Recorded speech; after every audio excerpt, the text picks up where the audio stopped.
오늘 함께 살펴볼 말씀 마태복음 12장 22절로 30절입니다.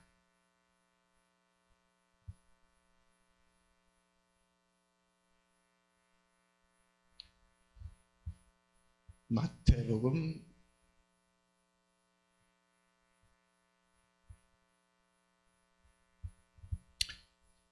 12장 22절로 30절.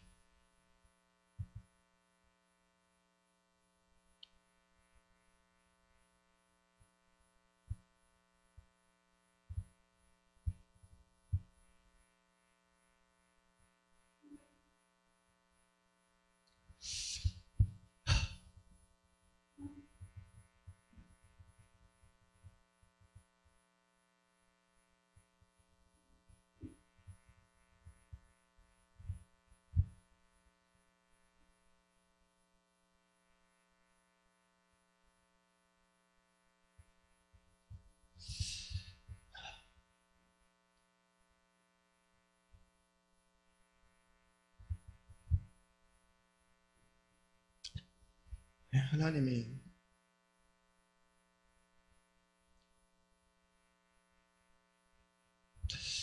어찌 그리 사랑이 충만하신지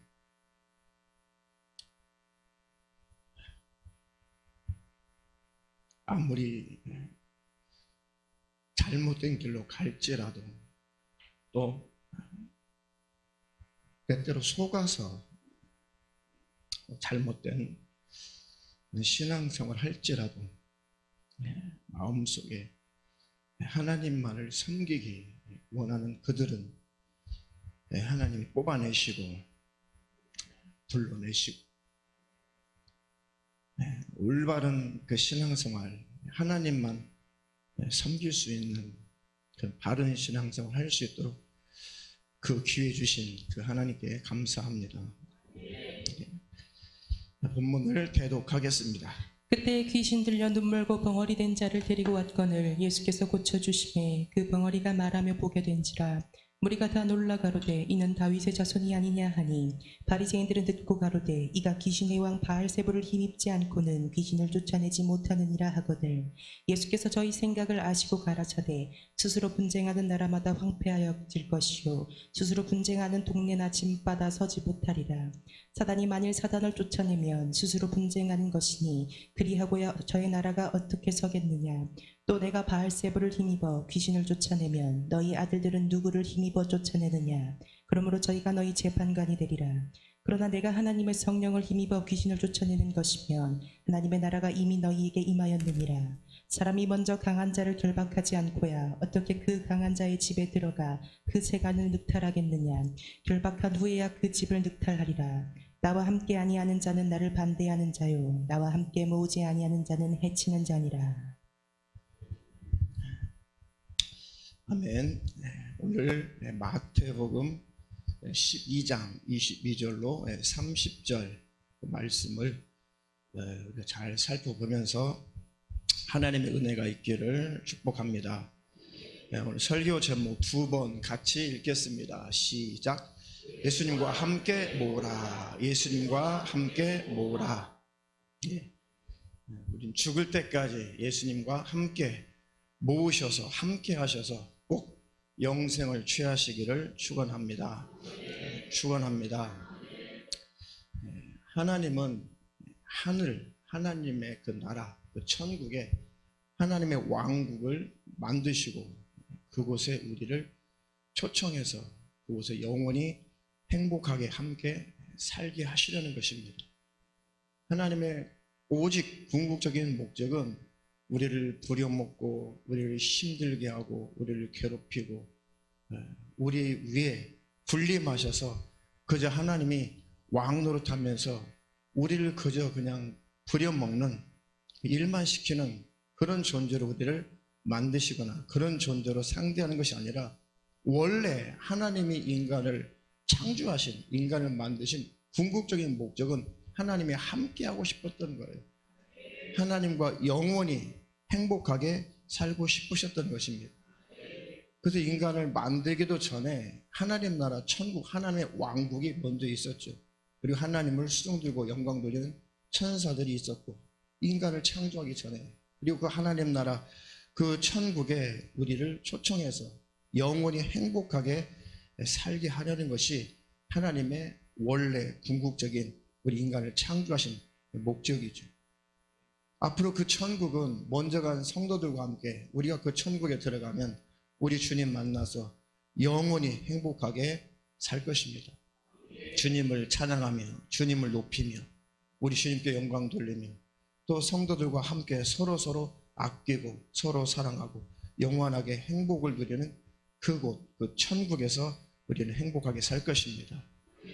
그 나라에 이를 때까지 한 사람도 도태되지 말고 흘러 떠내려가지 말고 멸망치 않기를 축원합니다.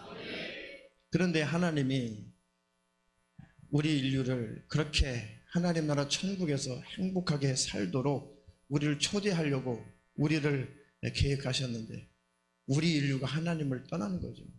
우리 인류 조상 아담과 하와 때부터 하나님을 떠나서 하나님을 배신하고 불순종의 죄를 짓고 하나님 원수의 마귀의 소리를 듣고 결국은 하나님의 그 초청에도 불구하고 하나님의 손을 뿌리치는 거예요. 에덴은 천국을 모형해서 만든 곳이라고 그랬습니다. 진짜 에덴은 에스겔서 28장에 천국의 진짜 에덴이라고 그랬죠. 진짜 그 에덴에 우리를 부르셔서 우리를 초청해서 그곳에서 살기를 원하셔서 이 땅에 에덴을 만들어 놓고 천국의 모형을 만들어 놓고 그곳에서 천국을 살아보게 한 거죠. 그게 에덴 동산의 삶이었던 것입니다.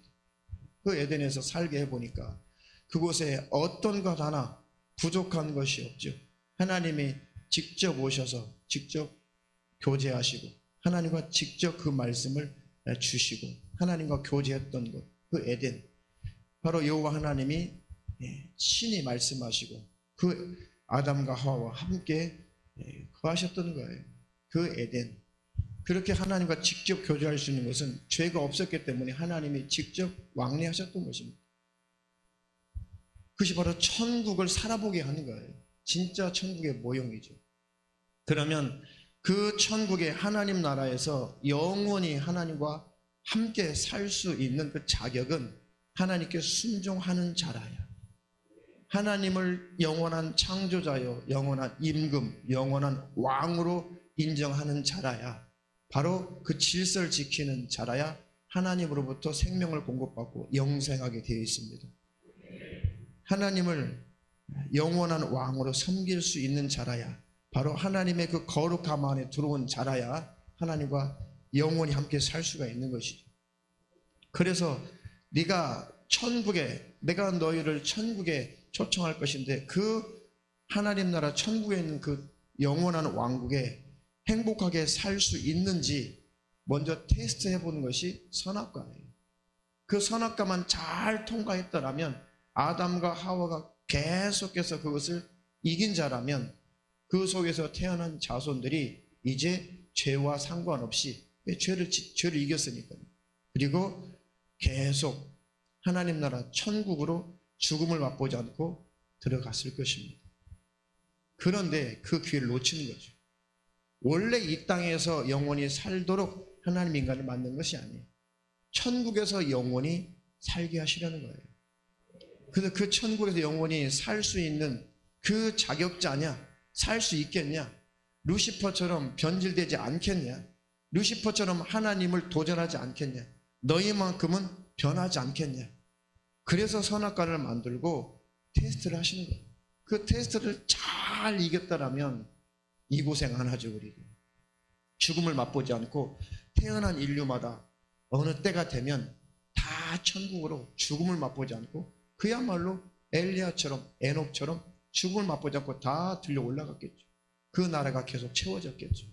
그런데 그런 가정도 할 필요 없이 인류는 실패하는 거예요. 하나님의 원수인 마귀의 말을 듣고 하나님을 도전한 겁니다. 하나님을 떠난 것입니다. 먹지 말라는 선악과를 먹었다는 것은 하나님을 따르지 않겠다는 거예요.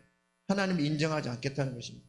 더 이상 하나님과 함께하지 않겠다는 거예요. 하나님 없이도 나는 스스로 살 수 있습니다. 왜? 이 선악과는 아주 하나님처럼 지혜로울 만한, 지혜로울 수 있는 그런 나무 열매다. 그런 실과다.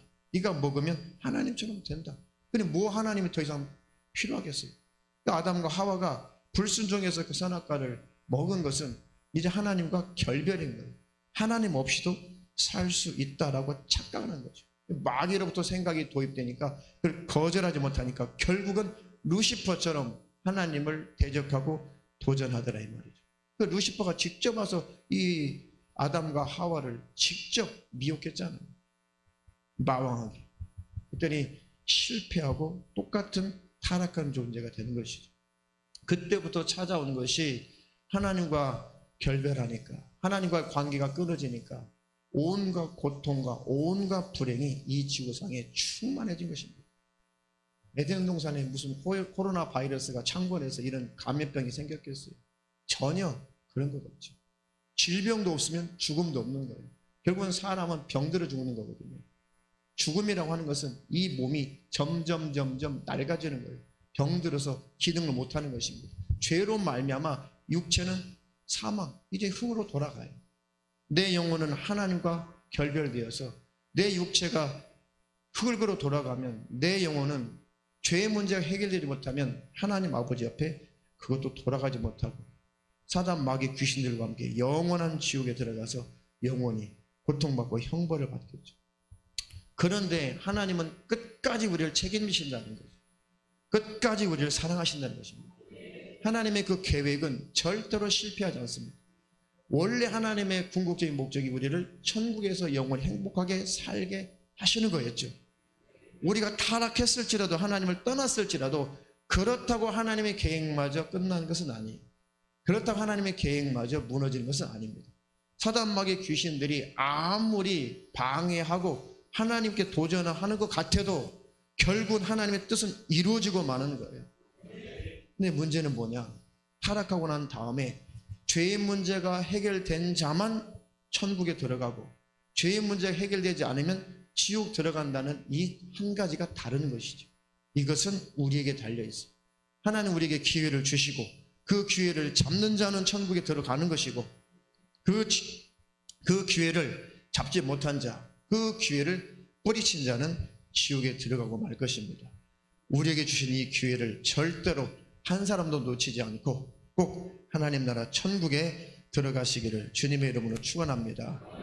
그 다시 하나님 나라 그 천국에 들어갈 수 있는 그 길을 여시려고 하나님이 친히 육신을 입고 이 땅에 오셔서 대신 살찌고 피 흘려 죽으시고 징계받고 저주받고 채찍맞고 가시면류관 쓰시고 십자가에 매달려서 잔인하게 고통당하시고 우리 죄 악의 문제를 십자가에서 다 해결하시고 율법의 요구를 다 이루시고 결국 내가 다 이루었다.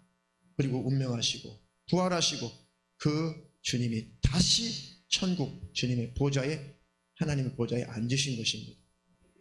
그러니까 우리가 할 수 없는 그것을 하나님이 직접 오셔서 육신을 입고 오셔서 직접 해결하시고 올라가신 거죠. 의인만 천국에 들어가는 거예요. 죄가 없는 자만 천국에 들어가는 것입니다. 그러니까 예수님만 사망을 이기시고 천국에 바로 들어가시는 거죠. 이것은 바로 예수 안에 들어온 자는 이렇게 사망 권세를 이기고 죄를 이기고 죽음을 이기고 사단 마귀 귀신의 방해를 이기고 예수님처럼 천국에 들어간다고 하는 것을 예표하는 거예요. 주님 먼저 본을 보이시는 것이죠. 주님은 죄가 없는 분이기 때문에 바로 천국에 들어가신 것이고 우리는 예수 그리스도로 말미암아 예수의 피를 힘입어 천국에 들어가는 것입니다. 주님과 우리가 이것이 다른 것입니다. 예수님은 직접 하나님 보좌편에 직접 들어가신 분이고 우리는 예수의 의를 힘입어서 들어가는 것이고 이 은혜를 정말 내 안에 죽을 때까지 평생에 잘 새겨서 은혜 안에 머물러 있기를 주님의 이름으로 축원합니다. 예수님의 의가 뭐예요? 율법의 요구. 하나님을 마음을 다하여 목숨을 다하여 뜻을 다하여 정성을 다하여 주 너의 하나님을 사랑하라. 이게 율법의 첫 번째 요구. 두 번째 율법의 요구는 내 이웃을 내 몸처럼 사랑하라. 이렇게 완벽하게 완전하게 이렇게 살아낼 수 있는 자는 예수 안 믿어도 천국에 들어갈 수 있는데 한 사람도 이런 의인이 있더냐 이거죠. 의인은 없나니 하나도 없다. 의인만 들어가는데 그 의인은 없다는 거예요. 율법의 완벽하게 율법을 다 지켜내고 율법의 정신까지도 다 속에 가져 있는 자, 겉으로 율법을 지키고 속사람까지 율법을 완전히 지킨 자라야 의인이 되고 천국에 들어가는데, 그런 인간은 이 지구상에 한 명도 없는 거죠. 그래서 예수님이, 하나님이신 예수님이 육신을 입고 오셔서 사람의 모습으로 오셔서 우리가 만들 수 없는 의의를 친히 만들어내 버리신 거예요. 십자가에서 피 흘려 죽기까지 아버지 명령에 순종하고 복종했어요. 죽는 것이 아버지에 대한 사랑의 최고의 표현이죠. 우리를 이웃 삼아서 대신 십자가에서 자기 죄도 아니고 내 죄 때문에, 우리 죄 때문에 우리를 이웃 삼아서 우리를 끌어안고 예수님이 십자가에서 대신 죽음을 맛보신 것입니다. 이웃을 내 몸처럼 사랑하라, 이 율법의 요구를 십자가에서 예수님은 혼자서 다 이뤄내신 것입니다. 혼자서 다 이뤄내셨어요. 다 이루었으니까 내가 이뤄놓은 이 의를 힘입어서 이제 천국에 들어오너라. 그것을 예수 믿는 거예요. 할렐루야. 하나님처럼 완전하게 완벽하게 살아내야, 하나님처럼 의로워야, 원래 하나님처럼 거룩해야, 하나님처럼 선하고 하나님처럼 신령하고 하나님처럼 사랑이 가득해야 우리가 스스로 천국에 들어갈 수가 있는데, 그런 존재가 있더냐 이거죠. 단 한 명도 없는 거죠. 그래서 주님이 그 길을 열어놓으신 거예요. 주님이 그 길을 만들어내신 것입니다. 예수를 힘입어 우리는 천국에 들어가게 되어 있습니다. 그 믿음을 지키라는 거죠. 그 의의를 지키라는 것입니다. 그 마음을 지키라는 것입니다. 끝까지 그 믿음을 지키시기를 주님의 이름으로 축원합니다. 주님의 그 은혜를 내 안에 항상 지켜야 되는데, 그 은혜를 파괴하는 이 마귀의 괴계가 크게 5가지가 있다고 그랬어요. 수도 없이 말씀드렸죠. 주님의 은혜가 은혜스러워야 돼. 내가 완전히 이룰 수 없는 그 율법의 의를 예수님이 대신 이루어 주셨구나. 그 주님의 의를 힘입어 내가 믿음으로 구원받고 천국에 들어가는구나. 내가 예수 믿고도 잘못한 것, 불순종한 것은 그때그때마다 자백하고 시인하고 회개하는 삶을 살 때 하나님은 나를 버리지 않고 그 천국에 들어오게 하시는구나. 이 은혜를 희미하게 만드는 5가지가 있어요. 크게 5가지. 예수님의 은혜가 내 안에 가득해서 예수님을 참으로 사랑하고 예수님과 더 가까워지고 예수님과 더 친밀해지고 예수님을 더 갈망하고, 주님 언제 오십니까? 이 땅에서 내가 성실하게, 이 땅에서 주님 명령하신 것을 다 수행하며 주님 주신 사명을, 인생의 사명을 잘 감당하며 제가 살겠지만, 그래도 빨리 주님이 오셨으면 좋겠습니다. 주님을 알면 알수록, 주님과 친밀하고 교제하고 가까워지면 가까울수록 그 주님을 빨리 만나고 싶어지게 돼요. 할렐루야. 왜? 이때 이 세상은 사단 마귀 귀신들이 일하고 역사하고 지배하는 세상이기 때문에, 그들의 지배를 받기 때문에 온갖 역사가 흐르면 흐를수록 정말 신령하게 거룩하게 우리 주님을 오롯이 바라보며 사는 사람들에게는 이 세상이 그렇게 유쾌하지 않아요. 육신을 가지고 산다는 것이 그렇게 유쾌하지 않습니다. 삶의 자체가 불행하다는 것이 아니라 이 세상보다 주님 계신 천국이 더 사모된다는 것입니다. 왜? 주님 안에 있으면 천국이 경험되거든요. 주님 안에 있으면 천국을 맛보게 되잖아요. 그의 비례해서 이 세상은 거추장스러운 거예요. 이 세상은 의의가 없어요. 진리가 없어요. 이 세상은 온갖 속임수밖에 없어요. 거짓이 난무해요. 이 세상은 참으로 참이 없어요. 참 행복이 없어요. 그러니 주님 안에 가까이 가는 자일수록 주님 오시기를 사모하죠. 육신을 가졌다는 것이 이 땅에서 열심히 주님의 일을 할 수 있는 좋은 장점이긴 하지만, 이 육신의 소욕 때문에, 육체의 정욕 때문에 참으로 하나님 앞에 잘못하고 실수하고 하나님 마음 아프게 하는 것이 이 육신이거든요. 그러니까 그것이 가슴 아프죠. 하나님이 육신 때문에 자꾸 하나님을 힘들게 하고 하나님의 마음을 아프게 합니다. 그러니까 그것을 아는 자들은 이 육신이라고 하는 것이 거추장스러운 거예요. 그래서 이 육신을, 이 옷을, 낡은 옷을 벗어버리고 내 영혼이 주님 만나게 되면, 그 주님 만날 때 천국에서는 죄를 짓지 않을 텐데, 주님의 마음을 아프게 하지 않을 텐데, 그 천국에 들어가면 영원히 우리 주님을 찬양하며 주님만 기쁘시게 하며 살 수 있을 텐데, 이 땅에서 육신을 가지고 사니 이 육신의 요구 때문에, 육체의 정욕과 육신의 소욕 때문에 또 죄짓고 주님의 마음을 아프게 하는구나. 그러면서 그 사이에 끼어 있는 거예요. 예수 믿는 사람은 세상 천국의 그 사이에 끼어 있어서 주님 이 땅의 삶을 성실하게 잘 마감하고 거추장스러운 육신의 옷을 벗어버리고 주님 만나게 하옵소서. 은혜를 아는 사람이 어찌 이런 길로 안 가겠냐고. 주님의 사랑을 아는 사람이 어찌 그 길로 안 가겠어요. 주님의 은혜를 안다면 어찌 고의적으로 죄를 먹고 마시고 살겠어요.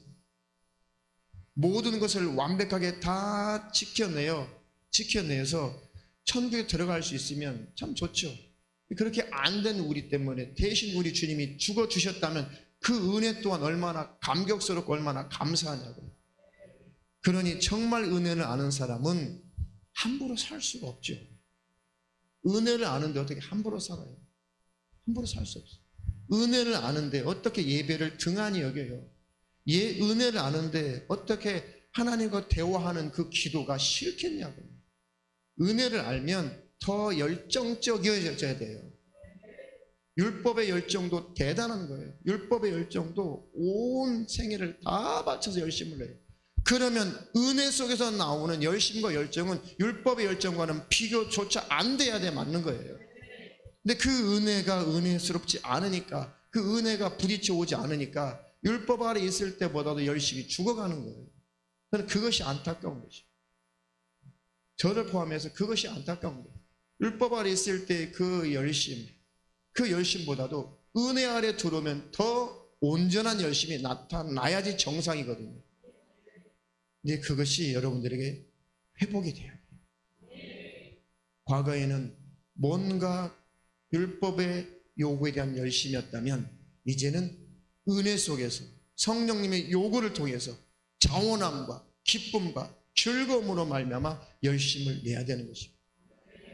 우리 교회가 올바른 신앙생활, 올바른 교회가 되어보자고 하는 것은 바로 그 노선을 가자는 거예요. 근데 참 쉽지가 않아요. 쉽지가 않아.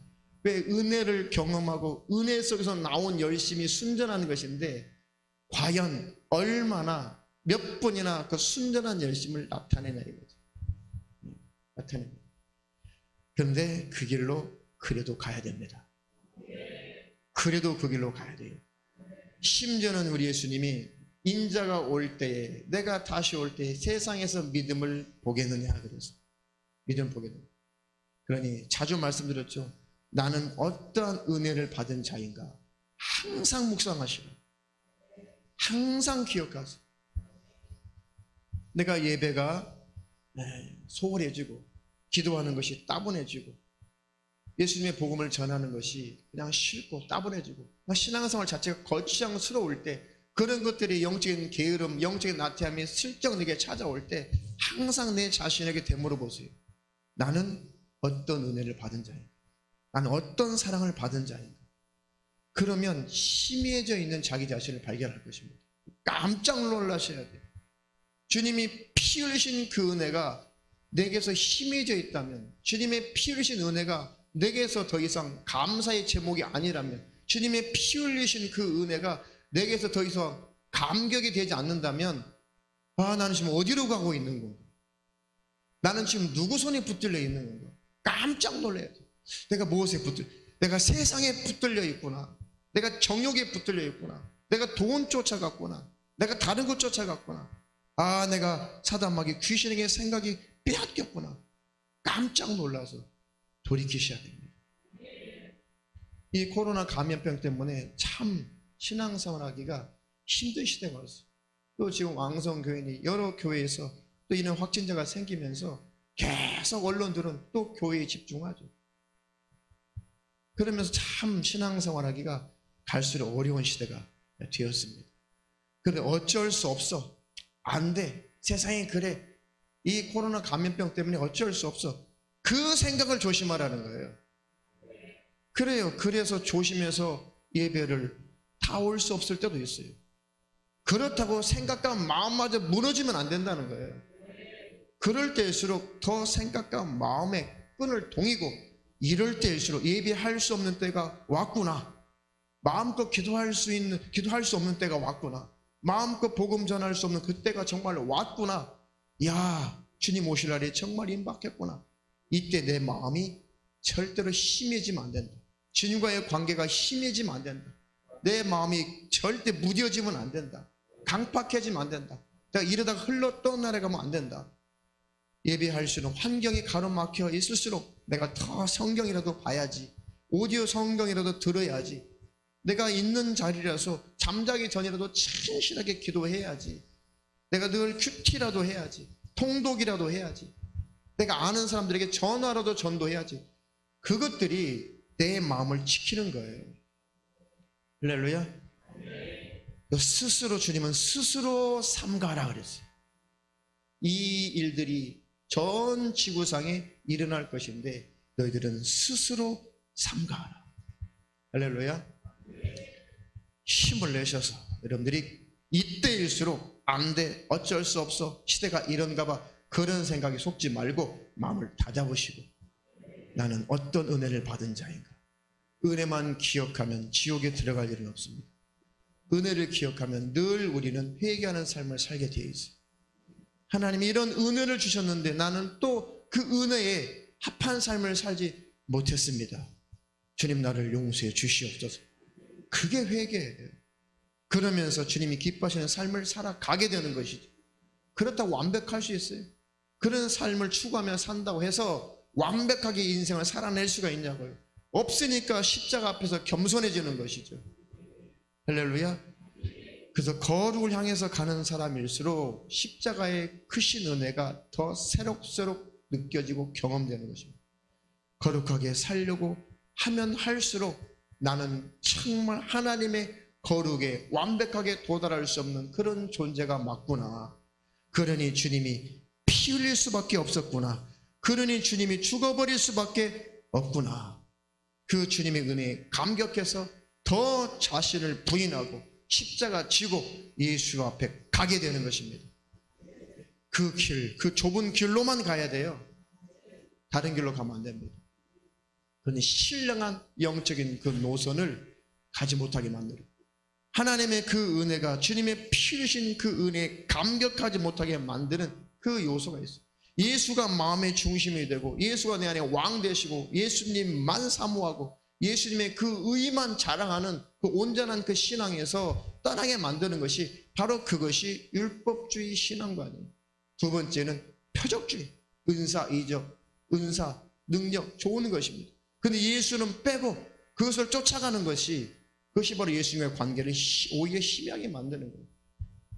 은사, 이적, 능력은 좋은 것이에요. 좋은 것인데 예수를 제끼고 그거 쫓아가면 망하는 거예요.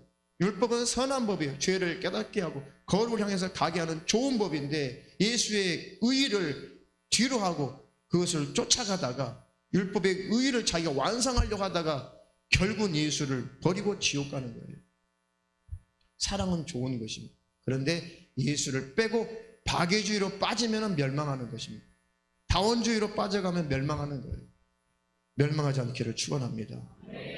부흥 좋아요. 다 성장 좋습니다.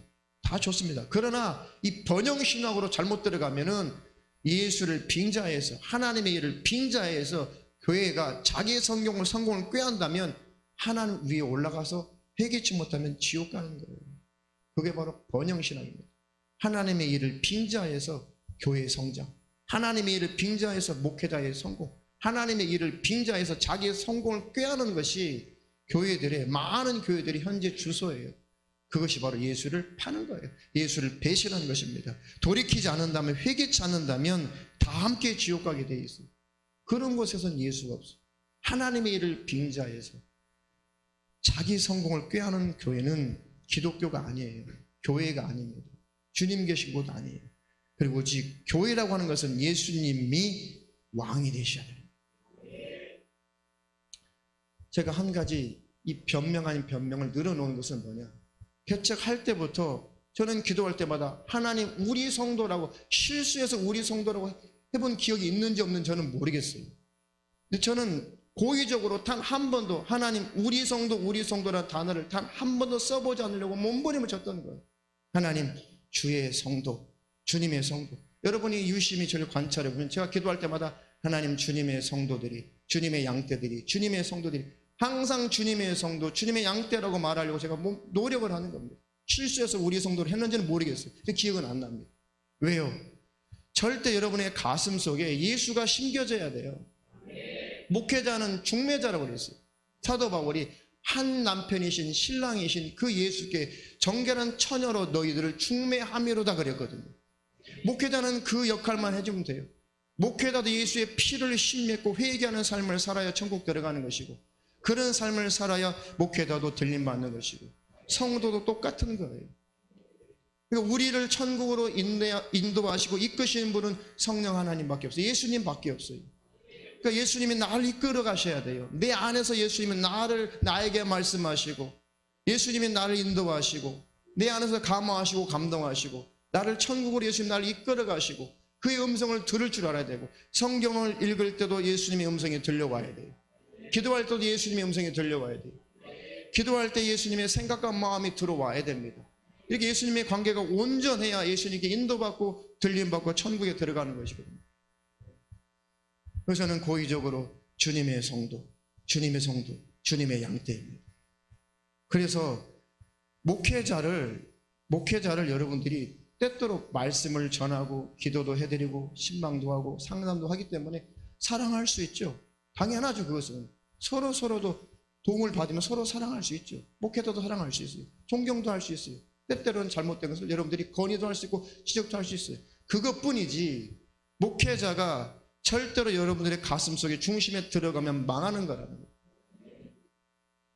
제가 훌륭한 목회자가 아니라서 그럴 일은 없는데, 대단한 목회자가 아니라서, 큰 교회 목사도 아니라서 그럴 염려는 없지만은, 그래도 높아심에서 시작부터 제가 그렇게 여러분들에게 그런 질서를 지키는 것입니다.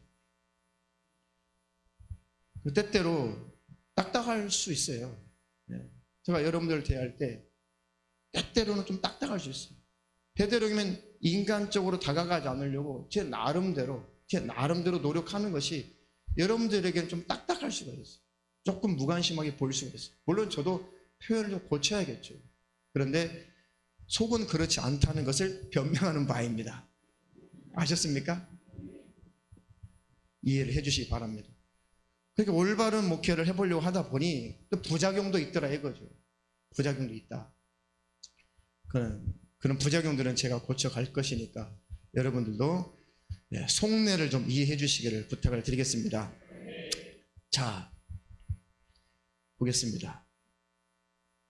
오늘 본문 한번 볼까요? 본문. 자, 본문 한번 보겠습니다.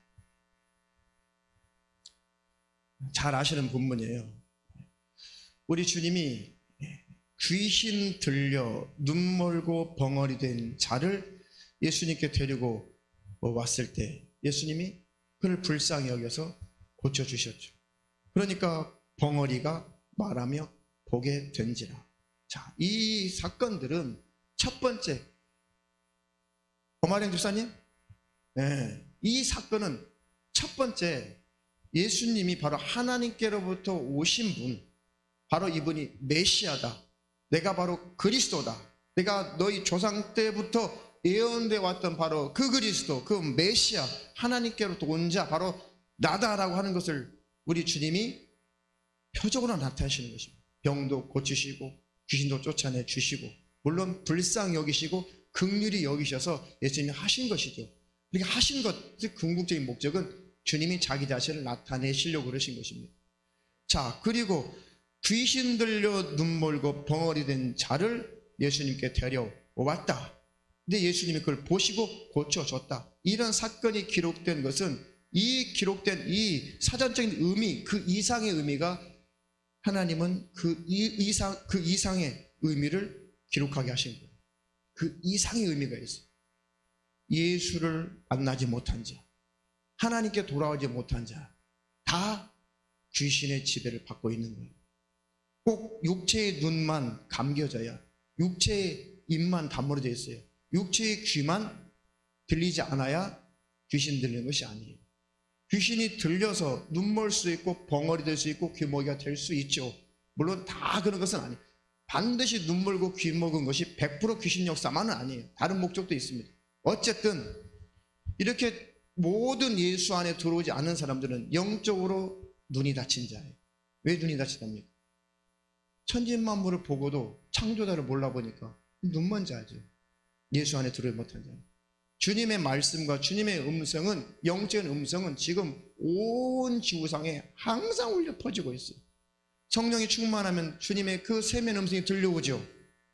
예수 안에 들어오고 성령 충만하면 주님의 그 음성이 들려오죠. 내가 너를 책임진다, 내가 너를 사랑한다. 성경 안에서 그 음성이 들려오잖아요. 그런데 예수 안에 들어오지 않는다. 예수 안 믿는 사람은 주님의 음성을 들어요, 못 들어요? 못 듣죠. 귀머거리예요. 눈먼 자, 귀머거리. 그리고 자기에게 생명 주시고 먹을 거 주시고 공기 주시고 물 주시고 이 땅에 살게 하신 그 하나님 앞에 한마디도, 하나님, 창조자이신 하나님 감사합니다, 한마디도 말 못하죠. 입이 있어도 말 못하는 벙어리죠. 이 사건은 예수 밖에 있는 자는 다 눈먼 자, 다 벙어리, 다 귀머거리라는 뜻입니다. 그렇 우리들이 과거에 영적으로 눈멀고 귀먹고 벙어리였던 우리가 예수를 만나니까, 예수께 데려오거늘 예수께 들어오니까 눈이 열려. 하나님이 창조자시구나. 입이 열려. 하나님, 나를 받아주시옵소서. 나를 불러주셔서 감사합니다. 응답해 주셔서 감사합니다. 천국 주셔서 감사합니다. 찬양도 하죠. 기도도 하죠. 전도도 하죠. 벙어리였던 우리가 입이 열려버린 거예요. 에덴이 회복이 되는 것이죠. 귀가 들려요. 주님의 세미한 목소리가 들려오게 된 것입니다. 할렐루야. 그리고 예수 안에 들어오면 육신의 눈, 육신의 입, 육신의 귀가 열릴 뿐더러 더 중요한 것은 영의 눈과 영의 입과 영의 귀가 열린다는 거예요. 할렐루야. 이 사람은 귀신 들려 영육이 다 닫혀버린 자인데 예수님께 데려오니까 예수님이 영육의 모든 닫힌 것을 다 열으신 것입니다. 할렐루야. 중요한 것은 영적인 것이 열렸다는 것이 중요한 것이죠. 안수기도 하고 병 고치고 그런 사역을 하죠. 그런데 병 고침 받고도 예배 안 나온 사람이 있어요. 병 고침을 받고도 주님 멀리한 사람이 있습니다. 그것은 하나님의 살아계심과 하나님의 그 사랑과 하나님의 은혜를, 하나님 병도 고쳐주시고 문제도 해결하시고 기도도 응답하셔서 하나님을 이제 잘 섬기라고 은혜를 베풀어 주셨는데 그것만 똑 따먹고 하나님과 멀어지면 그건 징계가 찾아와요. 저주가 찾아와요. 왜 징계가 오고 있어요?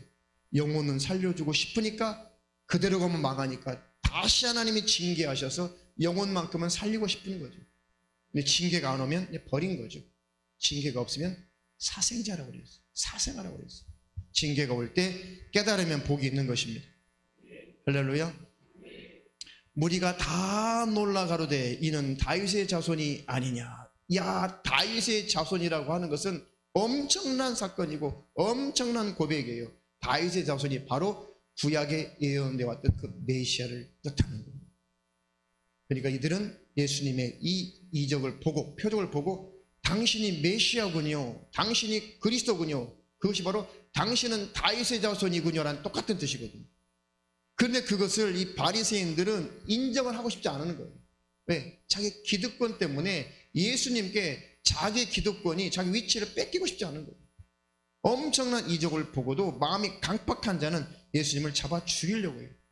물론 결국은 잡아 죽였지만은 이들이, 바리새인들은 오히려 야, 예수는 귀신의 왕 바알세불을 힘입지 않고는 저 귀신 쫓아내지 못해. 저거는 바로 마왕, 귀신의 왕이 들어가서 귀신의 힘으로, 마왕의 힘으로 저런 일을 하는 것이지 저 그리스도 아니야, 메시아 아니야, 다윗의 자손 아니야, 우리가 꿈꾸는 다윗의 자손은 저 따위가 아니야 라고 예수를 신랄하는 겁니다. 우리가 원하는 메시아는, 우리가 원하는 다윗의 자손, 우리가 원하는 그리스도는 이 우리나라, 이 이스라엘을 다시 국권을 회복시켜주고 저 로마를 다 쫓아내고 다시 다윗 때와 같은 통일왕국을 만들어서 전 세계를 지배한 바로 그 왕국, 하나님의 그 왕국이 땅에 이루어지길 바라는 것이지 우리는 저 예수는 메시아로 다윗의 자손으로 인정하고 싶지 않아. 병 고쳤다고, 귀신 쫓아냈다고, 그렇다고 우리는 저렇게 힘없는 노마를 쫓아낼 수 없는, 전 세계를 지배할 힘이 없는, 그것을 추구하지도 않는, 땅의 왕국을 만들려고 하지 않는 메시아는 인정할 수 없어. 그래서 예수를 잡아 죽여버린 거예요. 왜? 자기가 원하는 메시아가 아니라, 우리가 원하시는 하나님이 아니라, 하나님은 하나님대로 그대로 계시는 것 뿐이에요. 하나님이 자기 자신을 우리에게 공개하시고 우리에게 계시하신 그 하나님을 만나면 되는 것이죠. 할렐루야. 그 하나님을 온전히 섬기시기를 축원합니다. 축원합니다.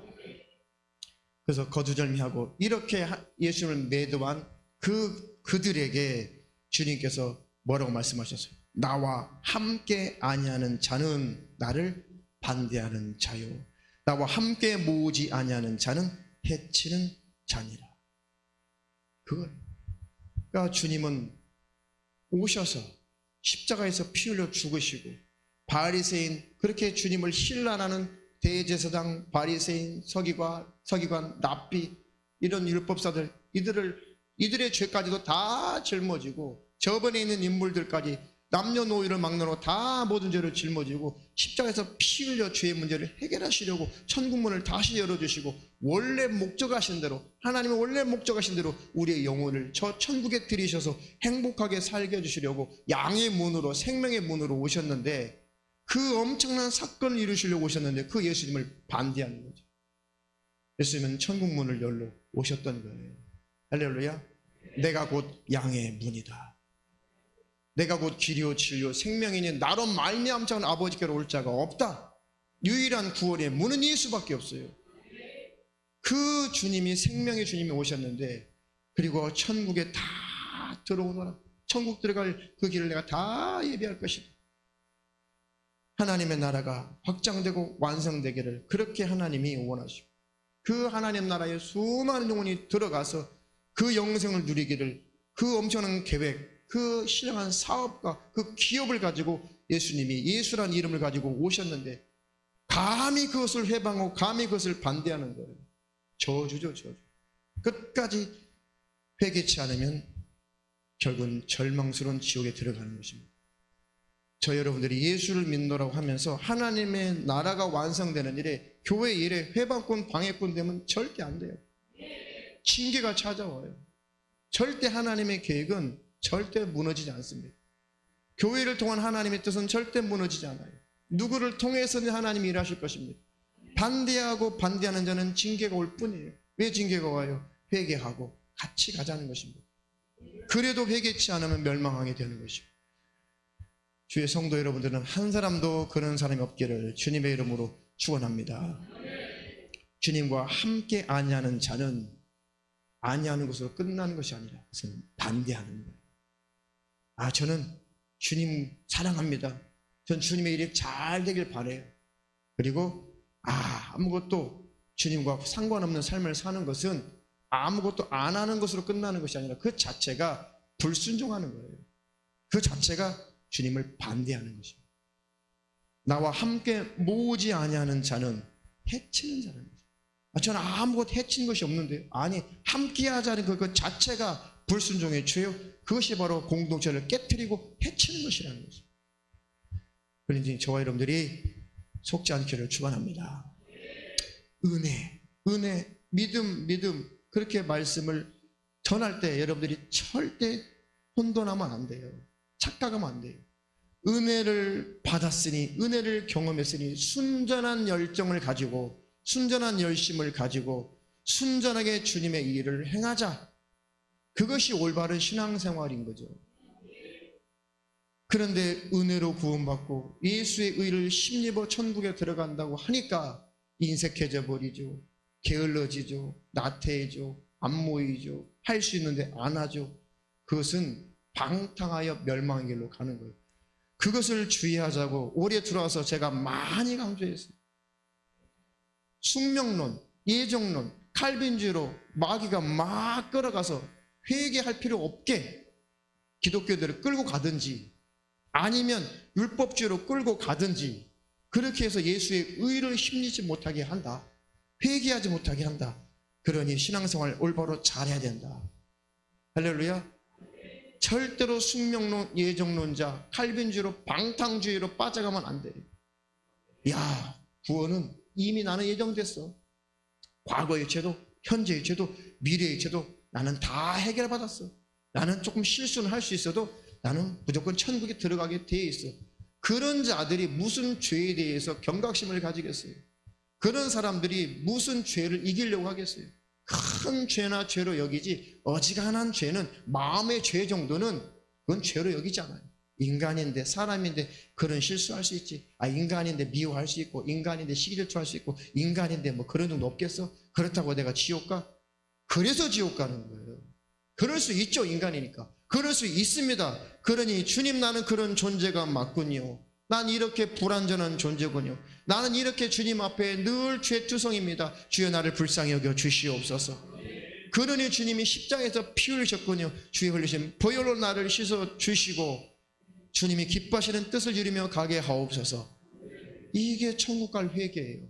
이런 회개를 예정론자들은 안 해요. 왜요? 불필요하다고 생각하는 거예요. 처음에 예수 믿었을 때 회개하면 됐지 무언 회개하는 삶을 사냐. 그래서 회개 안 하니까 지옥 가는 거예요. 그것이 바로 은혜 하나님의 주권 하는 사람들의 오판인 거예요. 그게 교묘한 마귀의 계략입니다. 주의 성도들 속지 않기를 축원합니다. 은혜를 알면 고린도전서에 있는 말씀처럼 더 기쁨과 더 자원함으로 하나님 앞에 하나님을 사랑함으로 드리는 게 맞죠. 할렐루야. 우리가 주정헌금을 금액도 작정하지 않고 여러분들의 형편껏 금액을 작정하든 작정하지 않든 여러분들이 하나님만 바라보고 헌금하라고 그렇게 온전한 헌금 생활을 강조했어요. 그렇게 가르쳤어요. 할렐루야. 그런 헌금 생활을 성경대로 하나님만 바라보고 잘하라고 이렇게 열어놨으면 여러분들이 그 기회를 타서 하나님과 관계를 잘 하셔야지. 할렐루야. 여러분들이 절대 설교를 오해해서 주님과 관계가 느슨해진다면 그것도 속는 거예요. 할렐루야. 율법주의에서 벗어나신 여러분들이 방탕주의로 끌어가는 귀신에게 또한 속지 않기를 주님의 이름으로 부탁합니다. 축원합니다. 그래서 꼭 좁은 길로 가서 그 천국문에 들어가서 주님 만나기를 축원합니다. 축원합니다. 실패자가 하나도 없기를 주님의 이름으로 축원합니다. 끝까지 이기시고 또 이긴 자는 살게 되어 있습니다.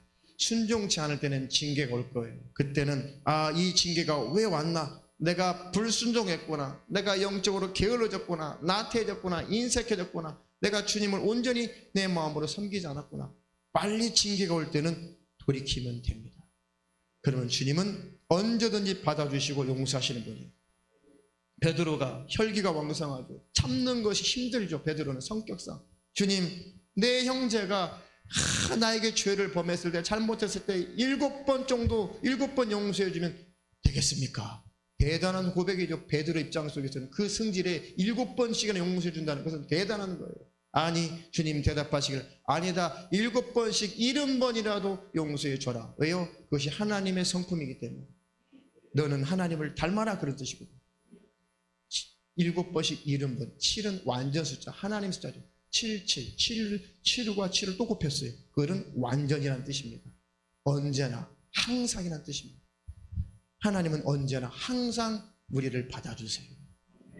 그러니 징계가 올 때에 불평불만하지 말고 무릎을 꿇으시면 돼요. 채찍질을 가하실 때 하나님 앞에 무릎을 꿇으면 됩니다. 그럼 하나님은 그것으로 끝이에요. 다 용서해 주세요. 과거를 묻지 않으십니다. 절대로 하나님 과거를 절대 묻지 않으세요. 회개한 자는 과거를 묻지 않습니다. 그리고 천국으로 인도하실 뿐이에요. 그 하나님을 신뢰하시기를 주님의 이름으로 축원합니다. 축원합니다.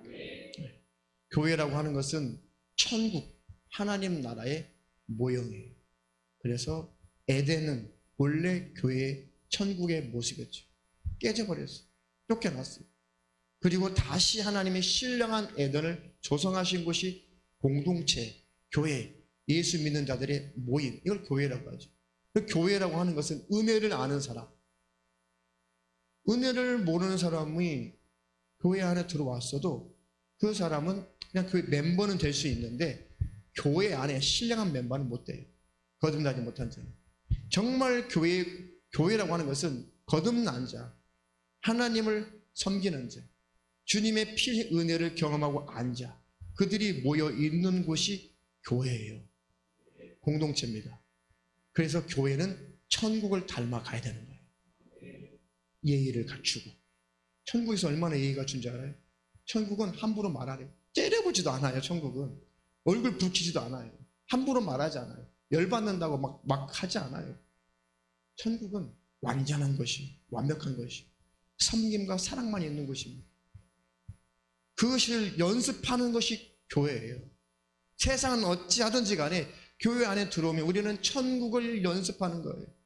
교회 안에 들어올 때 섬기는 것, 또 인사하고, 또 때때로는 참고, 용납하고, 용서하고, 견디는 것이 바로 교회예요, 교회.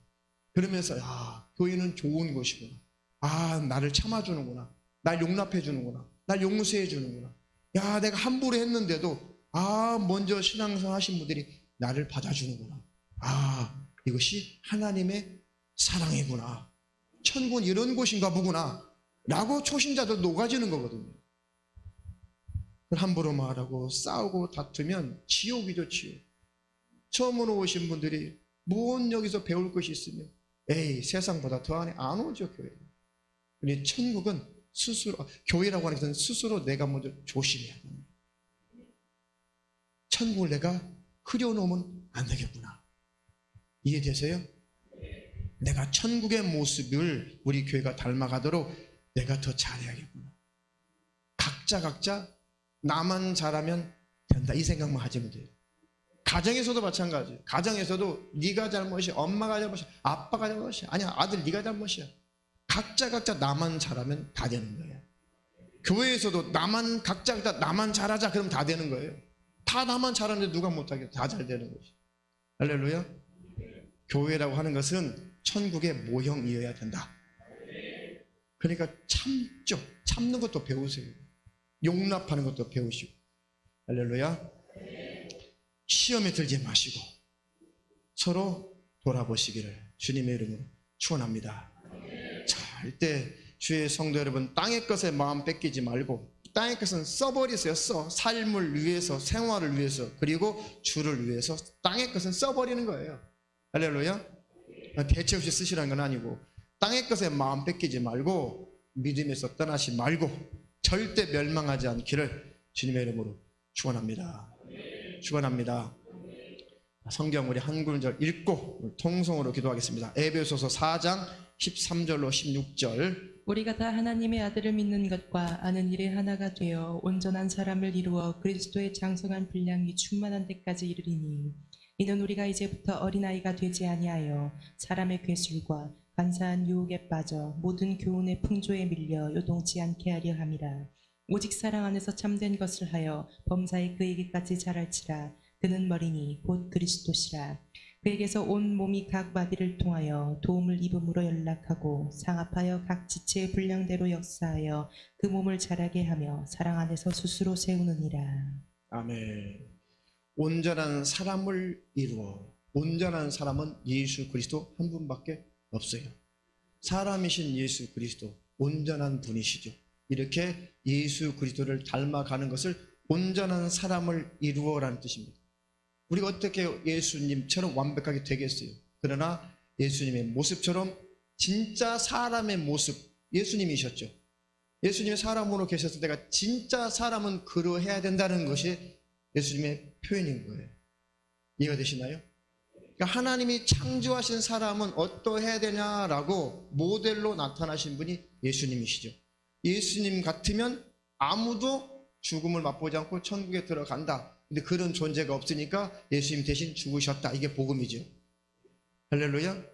그러니까 이제 구원받은 우리가 이제 예수님을 닮아가는 것, 그것은 원래 하나님이 원하시는 사람의 모습으로 닮아가는 것을 말하는 것이죠. 예수 믿고 구원받았다면 사람 되어 가라, 그런 뜻이에요. 온전한 사람이셨던 예수를 닮아가라. 할렐루야.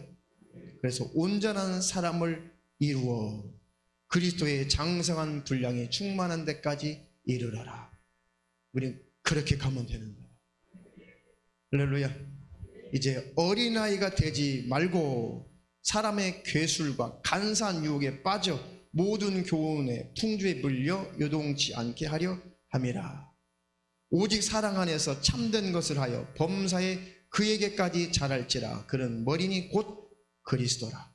할렐루야. 그러니까 저희들이 나는 온전한 사람이 되어야겠다. 온전한 사람은 누구셨어요? 예수 그리스도.